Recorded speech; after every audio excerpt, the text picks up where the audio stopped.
नमस्कार. माय महानगरच्या खुल्लम खुल्लामध्ये आपलं सगळ्यांचं स्वागत.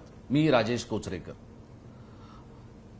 उद्धव बाळासाहेब ठाकरे यांच्या महाविकास आघाडी सरकारला 1 वर्ष पूर्ण होतंय आणि आजचा दिवस हा मुंबईसाठी, महाराष्ट्रासाठी खूपच महत्त्वाचा आणि तितकाच वेदना देणारा दिवस आहे. आजच्या दिवशीच 12 वर्षांपूर्वी मुंबईवर अतिरेकी हल्ला झाला. हे शहर देशाची आर्थिक राजधानी आणि संपूर्ण देश नव्हे तर अख्खं जग हादरून गेलं. या अतिरेकी हल्ल्यानंतर राज्यात सत्ता परिवर्तन देखील झालं. राज्याच्या मुख्यमंत्रीपदी अशोकराव शंकरराव चव्हाण विराजमान झाले आणि त्यानंतरच्या काही घटना, त्यानंतर घडलेला इतिहास, त्यानंतर घडलेलं राजकारण हे आपण सगळं समजून घेणार आहोत. आपल्या बरोबर आहेत राज्याचे सार्वजनिक बांधकाम मंत्री, राज्याचे माजी मुख्यमंत्री अशोक शंकरराव चव्हाण साहेब. नमस्कार. सरकारला 1 वर्ष पूर्ण होतंय आणि या सरकारमध्ये अगदी राज्यमंत्री पदापासून मुख्यमंत्री पदापर्यंतचा पल्ला ज्यांनी गाठलाय त्यापैकी तुम्ही एकमेव आहात. हा जो 1 वर्षाचा काळ आहे हा खूपच राजकीय वेगवेगळ्या स्वरूपाच्या विचारांचं अभिसरण करून केलेलं तुमचं सरकार आहे.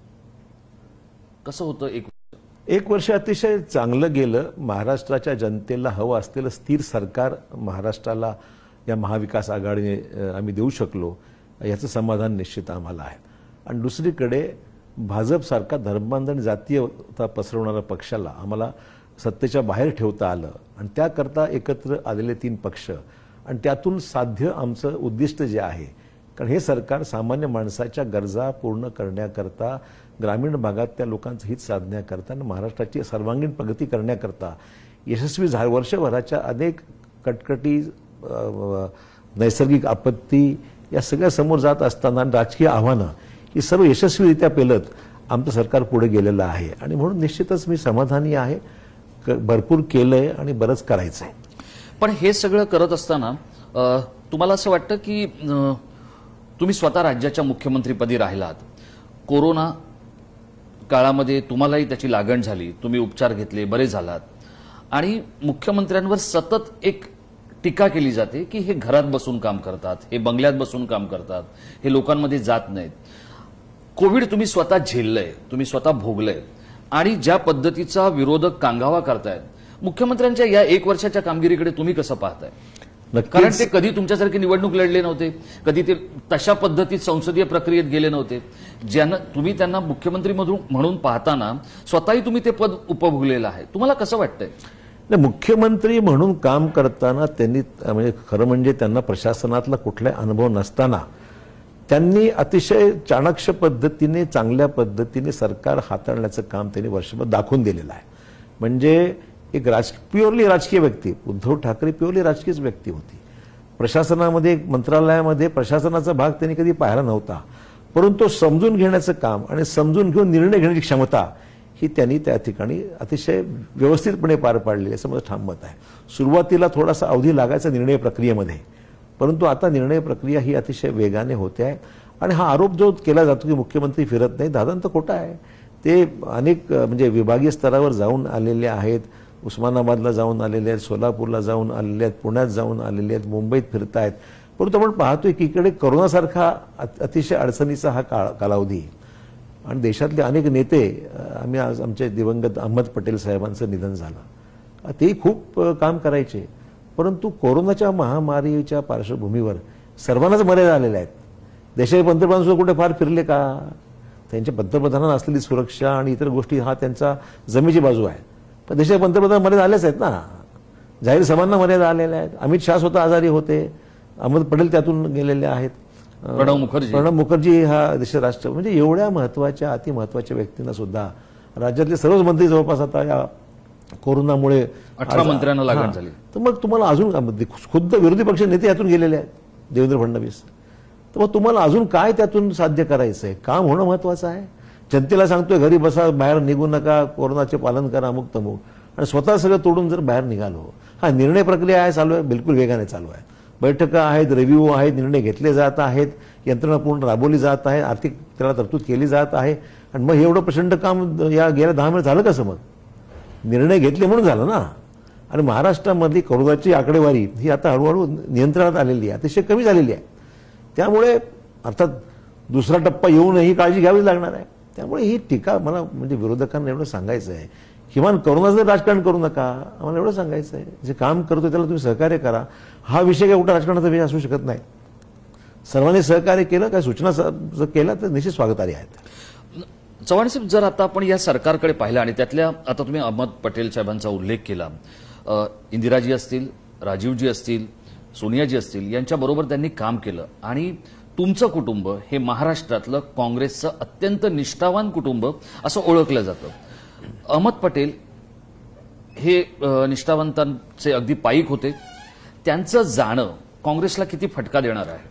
एक अतिशय आपण ज्याला म्हणू मुत्सद्गिरीने काम करणारे स्ट्रॅटेजिस्ट म्हणू काँग्रेस पक्षाला, एक ज्याला म्हणू बॅकरूममध्ये राहून प्रकाश झोतामध्ये न येता अडचणीच्या काळामध्ये किंबहुना एरवी सुद्धा काँग्रेस पक्षाचे पॉलिटिकल ॲडवायझर म्हणून सोनिया गांधींना नेहमी मदत करणारे, राजीव गांधींना मदत करणारे आणि अतिशय संयमी नेतृत्व होतं, हुशार होते.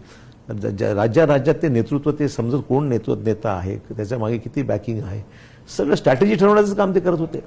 मग त्यांच्या जाण्याने निश्चितच राज्याचे काँग्रेस पक्षाला नुकसान निश्चित मोठं झालेलं आहे, हे निश्चित मानावं लागेल. म्हणजे ह्या सगळ्या गोष्टी करत असताना एक प्रश्न तुमच्याकडे जो मला प्रामुख्यानं विचारायचा आहे तो 2008ला मुंबईवर अतिरेकी हल्ला झाला आणि त्यावेळेला तुमचे स्वर्गीय मित्र विलासराव देशमुख यांच्याकडून एक चूक झाली. ते त्या घटनास्थळी गेले, त्यावेळेला जाताना त्यांनी काही मंडळींना बरोबर नेलं आणि त्या सगळा जो इतिहास आहे आपल्याला सगळ्यांना ठाऊक आहे. हे होत असताना त्याच्यानंतर तुम्ही 2010 पर्यंत मुख्यमंत्री होता. आत्ता उद्धव ठाकरेंना ज्या पद्धतीत लोक बोलतायत किंवा त्यांच्यावर जी टीका करतायत, राज्याचं मुख्यमंत्रीपद किती आव्हानात्मक आहे आणि महाराष्ट्रासारख्या, तुम्हाला काय वाटतं? असे मुख्यमंत्री, कारण तुमचे वडीलही राज्याचे मुख्यमंत्री होते, तुम्हीही होतात, त्यामुळे मुख्यमंत्रीपद हे अगदी जवळून 2 पिढ्यांनी जे पाहणारं एक तुमचं कुटुंब आहे, किती आव्हानात्मक आहे. मुख्यमंत्री पदाची जागा जी आहे ती हॉट सीट ज्याला म्हणतो आपण, आणि कोणी त्या जागेवर बसल्यानंतर सुरुवातीचे 6 महिने हनीमून पिरियड ज्याला म्हणतो आपण, तारीफ, तुम्ही कसे आहात, तुम्ही कसे वागता, तुझं कुटुंब काय करतंय, म्हणजे पेपरमध्ये रकाने 6 महिने असतात. हनीमून पिरियड संपला की मग टीकेची झोड सुरू होते. तो आता हनीमून पिरियड संपलेला मुख्यमंत्र्यांचा किंवा मंत्रिमंडळाचा, आणि त्याला टीका करण्याची आता म्हणजे मला तर आश्चर्य वाटतंय की विद्यमान विरोधी पक्ष नेत्यांना हे किंवा त्यांच्या सहकार्य हे कळत नाही. सरकार लोकांनी स्थापन केलेलं आहे, सरकार स्थापन, त्यांना आमचं सरकार गेलं, त्यांचं सरकार गेलं हे त्यांना म्हणजे वाटतच नाही आहे. आणि आपण केव्हा लवकर पुन्हा सत्तेमध्ये येऊ एवढी सत्तेची त्यांना हव्यास लागलेली आहे. मग म्हणण्याचं कारण एवढंच आहे की अशा पद्धतीने विचार करण्यापेक्षा आपण विरोधी पक्षात आहोत, मग जबाबदारीने वागा आणि सरकारला काम करू द्या. टीका करा ना, तुम्ही टीका करणं हा तुम्हाला तुमचंच काम आहे, तुम्ही टीका करत राहावी अशी अपेक्षा आमची आहे. परंतु आलेल्या सरकारला किमान 6-8 महिने तरी काम सुरुवातीचे जाऊ तर द्या, स्टेबल होईपर्यंत वाट पहा. आल्याबरोबरच टीकेला सुरुवात तुमची ठेवलेली आहे, हे योग्य नाही आहे. नाही, अगदी खरं आहे. तुम्हाला तुम्ही खूप छान मुद्दा छेडलाय. तो मुद्दा असा आहे की एखाद्या भूमिकेतून तुम्हाला बाहेर यावं लागतं. तुम्ही 2008ला मुंबईवरच्या अतिरेकी हल्ल्यानंतर मुख्यमंत्री झालात. 2010ला आता ज्यांचा उल्लेख केला आपण त्या अहमद पटेलांचा एक कौल तुमच्या थोडासा विरोधात गेला आणि तुमचं पद गेलं. पण त्यानंतर तुम्ही त्यातून बाहेर आलात. अनेकांना वाटलं की अशोक चव्हाण नाराज असतील, पण मग तुम्ही संघटनेच्या कामाला लागलात, मग परत निवडणुका आणि या सगळ्या गोष्टी सुरू झाल्या. तर देवेंद्र फडणवीस हे मुख्यमंत्री जे बिरुद आहे ना त्यातून बाहेर येत नाही असं तुम्हाला वाटतं? काय होतंय? कारण हे बाहेर येण्याची जी प्रक्रिया असते ना अशोकराव, ती खूप कठीण असते. हो ना, म्हणजे म्हणून म्हणतो मी की आपले पाय जमिनीवर असले पाहिजेत आणि आपण जे काही आपण सुरुवात राजकारण जशी केली ते दिवस आपल्याला विसरता कामा नये असं माझं मत आहे. कारण मी तर जमिनीवर पाय असलेला माणूस आहे. मी कधी हवे म्हणजे पाय जमिनीच्या वर कधी गेलेले नाहीत आणि फर्मली जमिनीवरच असतात, पदावर असो किंवा नसो. यांच्यामुळे आहे सवय. मी एक नॉर्मल माणूस जसा असतो तसा वागत मला बरं वाटतं. त्यामुळे मुख्यमंत्री होतो का आणि माझे मुख्यमंत्री आहे काय किंवा खासदार होतो का हा विषय फार गौण आहे माझ्या सृष्टीकडे. आपण ज्या क्षेत्रात काम, हे फक्त एक क्षणभराचा विषय आहे. जी संधी आपल्याला मिळालेली आहे ती संधी आपण लोकांच्या कामाकरता वापरली पाहिजे आणि डोक्यामध्ये हवा जाता कामा नाही. त्यामुळे हवा येऊ द्या. हवा खरी म्हणजे आपण हवा रोखण्याचं काम आपण करू नये. जे चाललेलं आहे व्यवस्थित ते सुरळीतपणे चालू द्यावं. डोक्यात हवा न येता आपण जर काम व्यवस्थित केलं तर मला वाटतं ॲप्रिसिएशन होतं त्याचं.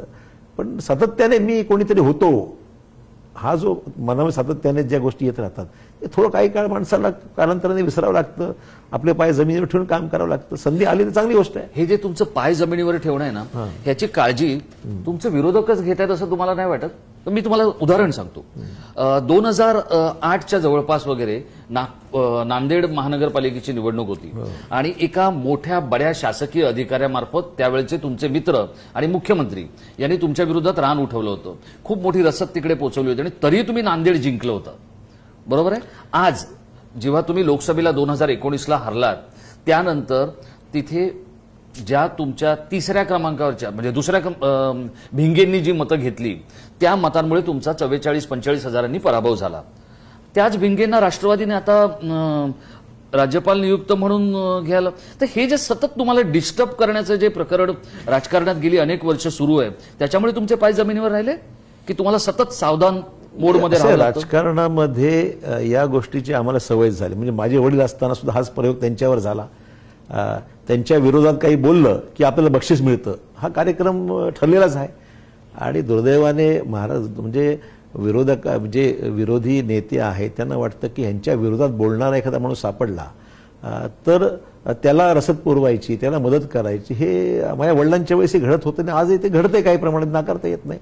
परंतु हे चुकतंय, समोरचा विरोधक जो का तुम्ही उभा करताय हा कितपत सक्षम आहे. केवळ मला विरोध म्हणजे मी माझ्या बरोबर राहायचं म्हणून संधी त्याला म्हणजे माझं जवळ आहे म्हणून आणि मी माझ्याकडून दूर झाल्यानंतर पुन्हा संधी मला विरोधक म्हणून द्यायची, ही जी काही प्रक्रिया आहे ही फार काळ चालत नसते असं माझं म्हणणं आहे. तात्पुरतं तो क्षणिक एखादा माणूस असा निर्माण होऊन उपयोग होऊ शकतो तात्पुरत्या, पण लॉंग रनमध्ये टिकत नाही. पण याने तुमचं लक्ष विचलित होत नाही? अजिबात नाही, सवयच होऊन गेली ना.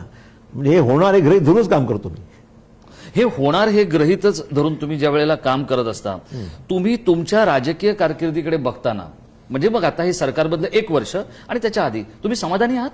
निश्चितच समाधानी. मी कसं आहे, हा राजकारणामध्ये चढ उतार हा नित्याचा झालेला आहे आणि मी फार जवळून वसंतराव नाईक साहेबांच्या पासून आत्तापर्यंत सर्व मुख्यमंत्र्यांची कारकीर्द आणि मी स्वतः असताना फार जवळून सगळं अनुभवलेलं आहे.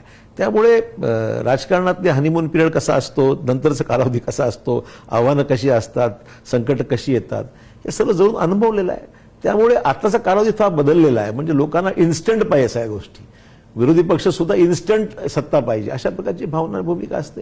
त्यामुळे बदलत्या काळानुसार काळजी घ्यावी लागते, आव्हानं स्वीकारावी लागतात. पण आव्हानावर मात करून शक्य आहे, परंतु राजकारणात दर्जा मात्र रोज घसरू लागलेला आहे, ह्याचा खेद वाटतो मला. पण हे सगळं होत असताना गेली 70 वर्ष काँग्रेस देशात राज्यात एका विचारधारेने, एका संयमाने आणि एका संयतेने काम करते. महाराष्ट्रातली काँग्रेस, तुम्ही स्वतः प्रदेशाध्यक्ष होतात, इंदिराजींपासून ते अगदी सोनियाजींपर्यंत गांधी कुटुंबामध्ये तुमच्या कुटुंबाचा शब्द परवलीचा मानला जातो. काँग्रेसची जी अवस्था होते एक नेता म्हणून आणि कार्यकर्ता म्हणून तुम्ही कसं बघताय? आपण म्हणतात ती गोष्ट खरी. आजचा हा कालावधी जो आहे तो थोडासा आव्हानात्मक आहे, चिंताजनक निश्चित आहे.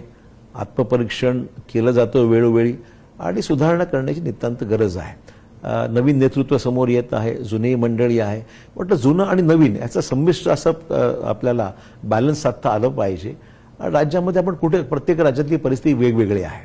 त्यामुळे जी काही परिस्थिती आहे तिला समोर जात असताना आपली स्ट्रॅटेजी नेमकी काय असली पाहिजे हा निर्णय जरा विचारपूर्वक आधी आलेले अनुभव आणि योग्य माणसांच्या हातामध्ये जबाबदाऱ्या ह्या जर व्यवस्थितपणे मला वाटतं सोपवल्या तर अवघड मी म्हणणार नाही, परंतु आव्हानात्मक जरूर आहे आणि संयमाने आणि स्ट्रॅटेजी आखून आपल्याला हा सगळा विषय केला पाहिजे. सहज सोपंही नाही आहे, परंतु अवघडही नाही आहे. बघा, सोनिया गांधी स्वतः आजारी आहेत, राहुल गांधी यांच्या यशाला मर्यादा आहेत हे आता अख्ख्या जगानं पाहिले, अख्ख्या देशानं पाहिले. मोदींसारखा डिजिटली सतत काहीतरी हॅमर करणारा, सतत काहीतरी भंबाड करणारा नेता देशाचा पंतप्रधान आहे. त्यांची भक्तांची टोळी मोठी आहे. अशा सगळ्या परिस्थितीमध्ये हे जे वादळ आहे भाजपचं याच्यासमोर काँग्रेस टिकाव धरणार असं वाटतं? राहुल गांधींचं नेतृत्वावर टीका करणारी अनेक मंडळी, पण वास्तव जर पाहिलं तर राहुल गांधी एक तरुण पिढीतले नेते आहेत. त्याच्यामुळे त्यांच्यावर सातत्याने होणारा भडीमार हा एक भाजपचा स्ट्रॅटेजीचा भाग आहे. म्हणजे भाजपने राहुल गांधींना टार्गेट करायचंच हे ठरवलं असल्यामुळे सातत्याने त्यांच्याविषयी काही ना काही उलटसुलट आणि टिंगलटिवाळी करण्याचा प्रयत्न भाजपने हेतुपुरस्सर सुरू केला. हा त्यांच्या प्रचाराचा एक भाग आहे. पण राहुल गांधींचं नेतृत्व हे काँग्रेसजनांना मान्यच आहे. यश अपयश हे राजकारणाचा भागच आहे. त्यामुळे मला वाटतं की राहुल गांधींनी आपल्या परीने मेहनत भरपूर घेतलेली आहे. बदललेल्या परिस्थितीनुसार ज्या काही आता नवीन पद्धतीने प्रचार असो, साधनं आहेत, प्रचार आहे, टेक्नॉलॉजी आहे, या सगळ्या गोष्टीचा उपयोग काँग्रेस पक्षही करत आहे. राजकारणाची जी पद्धत आहे ती सुद्धा बदललेली आहे.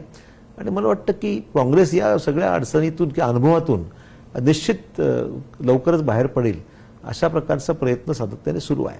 आणि हा थोडा संक्रमण काळामधला काळ जो आहे ठीक आहे, त्याला काही मी काय फार चिंता करण्यासारखं नाही आहे. परंतु निश्चितच लक्ष देऊन आत्मपरीक्षण करून आलेल्या उणीवा दूर कशा करायच्या ह्याच्यावर लक्ष केंद्रित करावं लागेल. नाही, जेव्हा एखादा पक्ष सत्तेत असतो त्यावेळेला त्याने संघटन बांधावं ही अपेक्षा असते.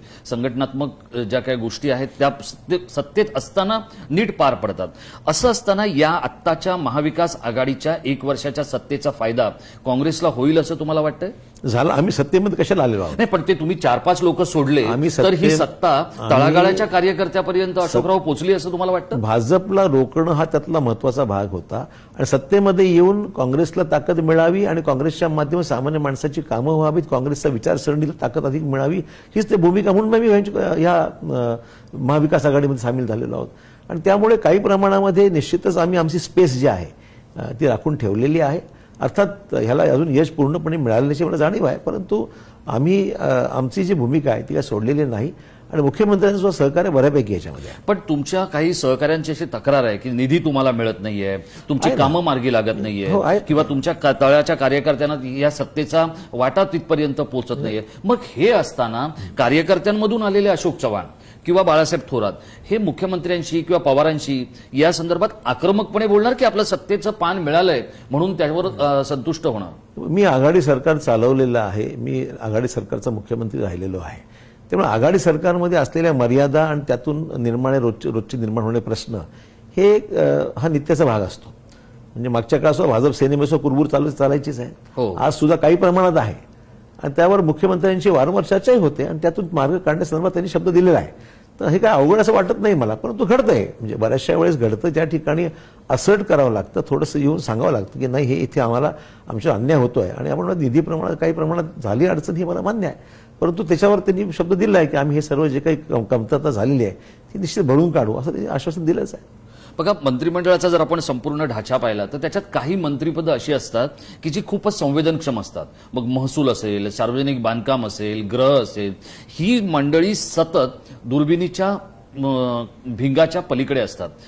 सार्वजनिक बांधकाम आता तुमच्याकडे आहे आणि हे एक प्रमुख खातं आहे, पण या खात्यावर तुम्हाला तुमच्या कल्पकतेनं काम करू दिलं जात नाही, तुमच्या अधिकार कक्षा रुंदावून काम करू दिलं जात नाही असं आम्हाला माध्यमांमधल्या काही मंडळींना दिसतंय. विशेषतः तुमच्या मंत्रिमंडळामध्ये असलेला जो तांत्रिक विभाग आहे हा तुम्हाला न कळता अजय मेहतांनी स्वतःकडे फिरवला होता. तर या ज्यासारख्या गोष्टींचं धाडस केलं जातं एखाद्या प्रशासकीय बड्या अधिकाऱ्याकडून, हे कशामुळे केलं जातं? कारण सत्ता आणि प्रशासन हे ज्या मंडळींनी राज्यात नीट पाहिलंय त्यापैकी तुम्ही एक आहात.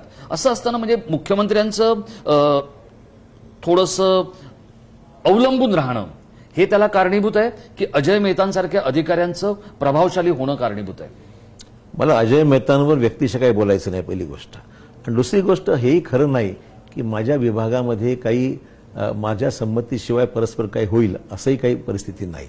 हा, मंत्री किंवा मुख्यमंत्री नवीन झाल्यानंतर समोरची जे काही नोकरशाही आहे, ब्युरोक्रॅट आहेत, ते आपला मंत्री हा कितपत घोड्यावर पक्का बसलेला आहे हा आजमावण्याचा प्रयत्न करतातच.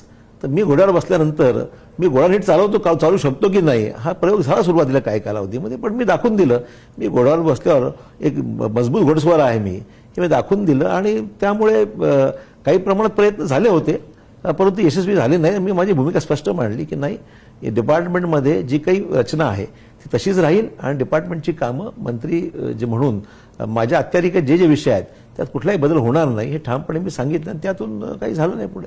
त्यामुळे हा प्रयोग मात्र समाधानी आहेत? म्हणजे निश्चितच मी म्हणजे डिपार्टमेंट मी चालवतो आहे आणि व्यवस्थित चाललेलं आहे, मला काही त्यात अडचण. आता फक्त एवढंच आहे की मागचं हे गेलं वर्ष पूर्णभर निधीची कमतरता हा सगळ्यात मोठा विषय होता आणि कमतरता म्हणण्यापेक्षा निधी, सगळा निधी जो आहे, एक तर निधीचा उपलब्धता कमी झाली, कोरोनामुळे उत्पन्न कमी झालं, देशात कमी झालं, राज्यात कमी झालं, आणि कमी झाल्यामुळे जो काही निधी होता तो सर्व निधी गेला हा कोरोनाच्या सगळ्या पण मी तर ते म्हणे एक संधी मिळाली राज्याला, ज्या कोरोना संदर्भातल्या ज्या पायाभूत सुविधा आहेत, हॉस्पिटल्स अद्ययावत झाली, व्हेंटिलेटर्स आले, बेड्स कमतरता होती, बेड निर्माण केल्या गेली, जम्बो सेट्स, जम्बो हॉस्पिटल्स त्या ठिकाणी कमतरता, बेड्स त्या ठिकाणी, टेम्पररी शेड्स त्या ठिकाणी टाकण्यात आल्या, ऑक्सिजन प्लांट्स मोठ्या प्रमाणात निर्माण करण्यात आले.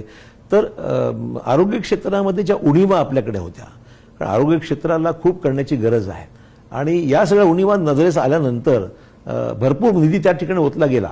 इथं म्हटलं प्रत्यक्ष ओतलाच गेला निधी, भरपूर जेवढा लागेल तेवढा आत्तापर्यंत आलेला सगळा पैसा हा केवळ आणि केवळ हेल्थ सेक्टरमध्ये खर्च झाला, आणि त्याचा फायदाही झाला आपल्याला. परंतु म्हणजे इतर विभागाची म्हणजे एकंदरीत सगळ्याच विभागाला कात्री लागली, पैसा हा सर्व डायव्हर्ट झाला हेल्थ सेक्टरकडे. परंतु ठीक आहे, आणि म्हणून वर्षभरामध्ये चंद्रकांत पाटलांचे खड्डे आहेत, ते खड्डे बुजवण्याचं काम मोठ्या प्रमाणात मी केलेलं आहे. आता यावर्षी पैसे भरपूर मिळतील, भरपूर म्हणण्यापेक्षा पहिल्यापेक्षा कट लागणार नाही, आणि त्यातून जे आता वर्ल्ड बँकेकडून काही पैसा आम्हाला, एशियन डेव्हलपमेंट बँकेकडून काही पैसा आम्ही घेत आहोत, काही प्रायव्हेटायझेशनचे प्रोजेक्ट करत आहोत, काही बीओटी तत्वावर प्रोजेक्ट. त्यामुळे ही कामं काही थांबलेली नाहीत आमची, पण कामाला जी गती मिळायला पाहिजे ती आर्थिक अडचणीमुळे काही प्रमाणात कमी झाली, हे नाकारता येणार नाही. आता तुम्ही खूप छान मुद्दा छेडला, तो मला तुमच्याकडून समजून घ्यायचा आहे. राज्याच्या मुख्यमंत्रीपदी एखादी व्यक्ती असली की सगळी नोकरशाही, बिल्डरशाही, अनेक मंडळी जी काय स्वार्थी मंडळी असतात, फक्त ती खुर्चीसाठी येतात, आणि ती खुर्चीकडून काम करून झालं की ती निघून जातात. अशा मंडळींनी गेल्या 10 वर्षात, मी 10 वर्षात एवढ्यासाठी विचारतोय की 10 वर्षाचा काळ तुम्ही पाहिला मुख्यमंत्री झाल्यानंतरचा, हा अनुभव तुमच्यासाठी कसा होता? की मुख्यमंत्री आहेत तर अधिकारी पण त्यांचंच बोलतात, त्यांच्यासारखं ऐकतात. मग आता आज तुमच्या सरकारमधले काही अधिकारी हे देवेंद्र फडणवीसांना जशीच्या तशी माहिती ड्राफ्टिंग सहित देतात, अशी माहिती माझ्याकडे आहे. याचा फटका तुम्हाला किती बसला वर्षभरात? असं आहे, मी तर कुठल्या फाईलवर किंवा कुठल्याही कागदावर सही करत असताना त्या कागदाची झेरॉक्स बाहेर लगेच जाणार आहे हे गृहीत धरूनच सही करतो. हे माहीत असतं, म्हणजे ते गृहीत धरूनच सही करतो मी. म्हणजे एवढं पारदर्शक, हल्ली संगणकामुळे किंवा टेक्नॉलॉजीमुळे आपण बोललेलं प्रत्येक वाक्य कुठे टेप होत असतं, आपण बोललेलं प्रत्येक गोष्टी कुठे बाहेर तातडीने फेसबुकवर जातं, लाईव्ह जातं, युट्यूबवर जातं, सगळीकडे 5 मिनिटात जातं, आणि आपण घेतलेला प्रत्येक निर्णय. त्यामुळे आता मी तर सुदैवाने म्हणा की मी खुर्चीवर असताना मी दोनदा मुख्यमंत्री होतो, माझे वडील 2दा मुख्यमंत्री होते. त्यामुळे मुख्यमंत्री असताना लोक कशी वागतात, मुख्यमंत्रीपद गेल्यानंतर लोक कशी वागतात, हे मी दोन्ही पाहिलेलं आहे. आता मंत्री आहे त्यामुळे मला लक्षात येतंय ना, मला अनेक लोकांना हा अनुभव नसतो, मला या क्षेत्रात पूर्ण अनुभव आहे. कोण माणूस कसा वागतो, आपल्याकडे संबंध केव्हा ठेवतो, कधी असतो, कधी हे सगळं जरूर अनुभवलेलं आहे. त्यामुळे माझा पाहण्या दृष्टिकोन मला माहिती आहे, हा माणूस केव्हा येणार नाही, याचं काय काम आहे, काय, या सगळ्या गोष्टी मी अनुभवातून बरंच शिकलेलो आहे. आणि त्यामुळे मी सांगितलं ना की मला आता ट्रेनिंगची गरज राहिलेली नाही, पूर्णपणे मी ह्यातून गेलेलो आहे, अनुभव आहे, आणि त्यामुळे त्यातून काही मला फारसं मी कुठे अटॅचमेंट ठेवलेली नाहीये. ठीक आहे, आलं त्याचं काम करायचं, योग्य असलं तर करायचं, नसेल तर करायचं नाही. म्हणजे हा जो, आणि अधिकारी सगळेच ओळखतो, महाराष्ट्रातले सगळेच अधिकारी माझ्या ओळखीचे आहेत, कोण माघारी कसा आहे, समोर कसा आहे, सगळं ते मला जाणतात, मी त्यांना जाणतो. त्यामुळे तसा काही प्रश्न माझ्या बाबतीत अजिबात नाहीये. हे जे सरकार आहे ना अशोकराव, हे 3 पक्षांचं आहे. काँग्रेस आहे, सगळ्यात पहिल्यांदा आपण शिवसेनेचा उल्लेख केला पाहिजे, राष्ट्रवादी आहे, आणि तुम्ही आहात. तर हे जे 3 पक्षांचं सरकार आहे, काँग्रेसचा नेता आणि राज्याचा माजी मुख्यमंत्री असलेल्या अशोक चव्हाणांना जेव्हा हित बघायचं आहे तेव्हा ते आपल्या पक्षाचंच बघणार किंवा ते काँग्रेसचं बघणार, त्याआधी ते सरकारचं बघतील वगैरे, हा भाग वेगळा. पण तुम्हाला येणाऱ्या काही काळामध्ये आव्हान कोणाचं आहे, शिवसेनेचं आहे की राष्ट्रवादीचं आहे? मी राज्याचं हित बघून काम करतो. पहिल्यांदा राज्याचं हित काय, सर्वसामान्य माणसाचं हित काय, पक्ष हा त्यातला क्रम आहे. त्यामुळे निर्णय घेत असताना राज्याचं हित हे सर्व महत्वाचं आहे, आणि त्यामुळे त्या गोष्टीतून माझा निर्णय होत असतो. दुसरी गोष्ट, पक्ष म्हणून माझा पक्ष वाढला पाहिजे भूमिका आहेच माझी. तेव्हा पक्ष वाढत असताना पक्षाचे असलेले कार्यकर्ते, पक्षाचे असलेले नेते ह्याच्यात ते उत्तम समन्वय राहावा आणि योग्य निर्णय घ्यावा. निर्णय घेत असताना कटुता येते, कधी कधी माझा निर्णय अनेकांना पटतो, कधी पटत नसेल, परंतु ज्या मंडळीमुळे पक्षाला ताकद मिळते किंवा जो माणूस हा सामान्य माणसामधला आहे, ग्रासरूटला म्हणू आपण, त्याची पकड आहे, अशा व्यक्तीला मदत केली पाहिजे जेणेकरून पक्षाला बेनिफिट होईल, ही त्यातली भूमिका असते. आणि जसं म्हटलं तसं की तिन्ही पक्षपात असताना खरं आजचा शत्रू आमचा भाजपच आहे. आज लढा आमचा बीजेपीशी आहे. आज राष्ट्रवादी सोबत मी अनेक वर्ष काम केलेलं आहे, शिवसेना पहिल्यांदाच आम्ही अनुभव घेत आहोत. त्यामुळे तिघांमध्ये समन्वय आहे, अधिक समन्वय वाढवण्याची गरज आहे हे मला मान्य आहे. परंतु शिवसेनेला किंवा राष्ट्रवादीला आम्ही आमचा विरोधक मानतच नाही, की सरकारमध्ये आम्ही एकत्र आहोत, तेव्हा तसा विषय येत नाहीये. ठीक आहे, राजकीय निर्णय घेत असताना बऱ्याचशा वेळेस विचारपूर्वक ऍडजस्टमेंट करावी लागते, की ठीक आहे काही ठिकाणी ते मदत करतात, काही ठिकाणी आम्ही त्यांना मदत करतो. आणि आगामीच्या निवडणुका आहेत, स्थानिक स्वराज्य मतदारसंघाच्या निवडणुका आहेत, विधानसभेच्या आहेत, विधान परिषदेच्या आहेत, लोकसभेच्या आहेत, त्या ठिकाणी अंडरस्टँडिंग अधिक जुळावी असा प्रयत्न आहे आमचा. बघा, ही जे सरकार आहे ना, या सरकारमध्ये 2 लोकांचं सर्वाधिक नुकसान झालंय असं राजकीय जाणकारांचं म्हणणं आहे. त्यातली पहिली आहे शिवसेना. त्यांना त्यांचं हिंदुत्व सोडून तुमच्याबरोबर यावं लागलंय. आणि तुमचा जो कॅडर बेस पार्टी म्हणून ज्याचा उल्लेख आपण करतो तो दलित आणि मुस्लिम या दोघांनाही असं वाटलं की आपल्या पक्षानं नको त्या मंडळींशी साथ सोबत केली आहे. तुम्हाला असं वाटतं तुम्हाला दोघांना याचा फटका बसेल या महाविकास आघाडीचा? मी तर म्हणेन की याच्या पलीकडे जर विचार केला असं ह्याच्या गोष्टीचा कुठलाही फटका ना त्यांना बसतात ना आम्हाला बसलेला आहे. ज्याची ताकद ज्या ठिकाणी ती ताकद वाढवण्याचा प्रयत्न तिन्ही पक्ष करत आहेत, त्यात गैर काही नाहीये. आणि ते त्यांच्या पद्धत त्यांचं हिंदुत्वाचा जो काही त्यांचं जे काही आयडियोलॉजी आहे ते फार कॉमन युनियन प्रोग्राम आमचा आहे, ज्या ठिकाणी आमचा त्यांचा क्लॅश कुठे होत नाही.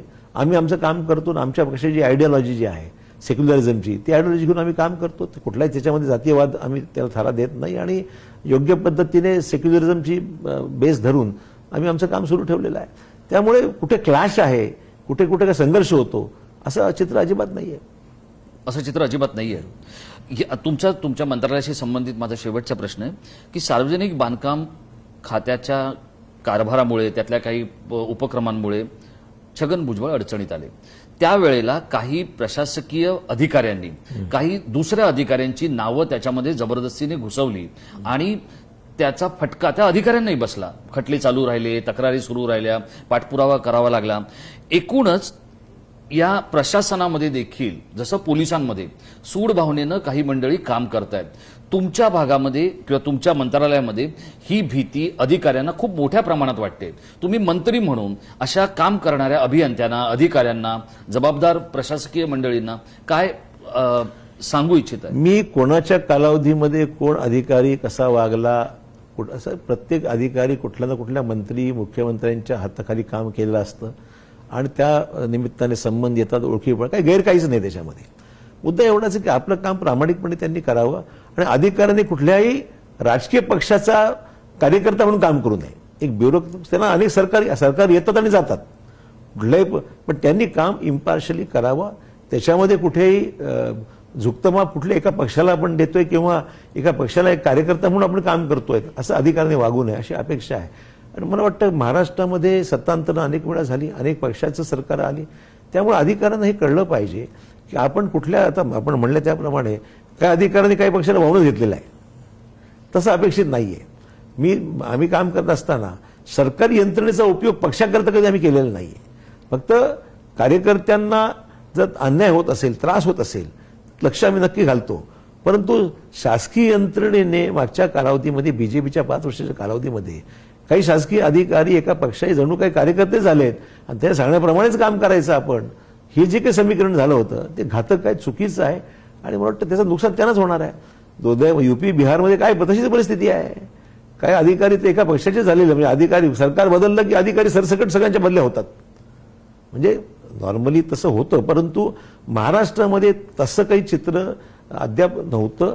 मागच्या 5 वर्षाच्या कालावधीत दुर्दैवाने काही सेक्शन जो आहे, मी सर्वांना काय अजूनही चांगले अधिकारी काम चांगलं करतात, निंपाशील करतात, पण काही सेक्शन आहेत की एका आयडियोलॉजीला आणि एका पक्षाला वाहून घेतलंय, हे चित्र जे दुर्दैवाने पाहायला मिळतंय ते योग्य नाही आणि त्यात बदल करायची गरज आहे. आर्थिक निधीची चणचण ह्या सगळ्या अधिकाऱ्यांना घेऊन महाराष्ट्राला पुढे घेऊन जाण्याचं महत्वाचं काम तुमचं मंत्रालय करणार आहे.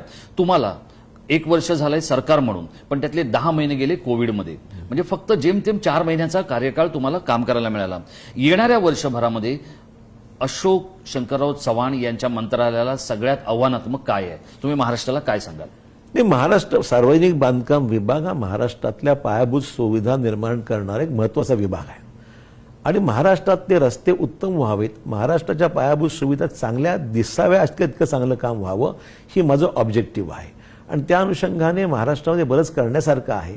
दुर्दैवाने महाराष्ट्रात गेल्या 5 वर्षामध्ये राज्यात काही भागात विकास झाला, काही भागाला उणीव, म्हणजे मुलांना मराठवाडा पूर्णपणे दुर्लक्षित झालं. म्हणजे सार्वजनिक बांधकाम विभाग मराठवाड्यात आहे की नाही अशीच परिस्थिती मागच्या 5 वर्षाच्या कालावधीमध्ये पाहायला मिळाली.